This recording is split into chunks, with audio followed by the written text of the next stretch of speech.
It's not actively being taught, but it's not actively not being taught. This law was really well crafted and accomplishes nothing. Critical race theory. Critical race theory. Critical race theory.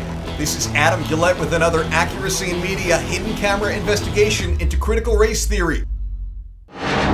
Tennessee is one of the 7 states that banned critical race theory from being taught in classrooms. But as we've seen time and time again, according to these administrators, the law just didn't affect them. It's not actively being taught, but it's not actively not being taught. This law was really well crafted and accomplishes nothing.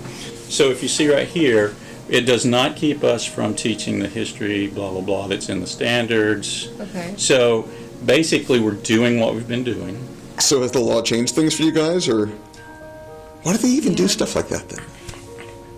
I do not know. There's a lot of conversation about it, for sure. There's Right. a lot of this, but there has been no actionable change to the curriculum. Many administrators throughout America have told us that critical race theory bans haven't affected them because, quote, we're not teaching critical race theory in our district. And while it's likely true that they're not teaching the brand name higher education version of critical race theory, what they're often doing is taking the principles and tenets of critical race theory and adapting it for K through 12 use. Are you familiar with Newsella? I do know that one. Okay, do y'all offer that? We have a subscription. Parents are now catching on to the fact that Newsella is another Trojan horse that gets used to advance critical race theory. They've got strong statements on, quote, anti-racism, and of course they're strong supporters of Black Lives Matter. Their mission statement makes it clear to me that rather than being primarily focused on education, these folks are focused on indoctrination. We do have a few teachers that use, I think, still the free portion of that.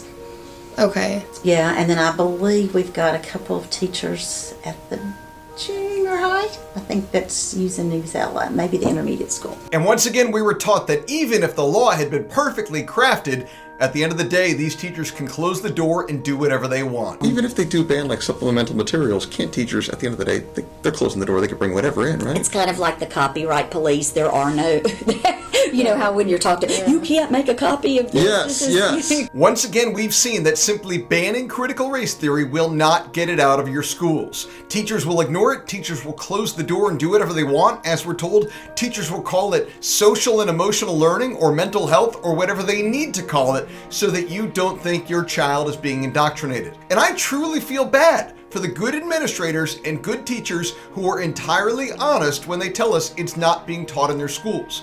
Because when we know that many of these administrators are lying to us, we really can't know who to trust. And when you talk to these administrators, they all seem like incredibly nice, kind people who mean well. And many of them do mean well. Many of them do want what's best for your kid. Except what they might think is what's best for your kid can be dramatically different from what you might think is best for your child.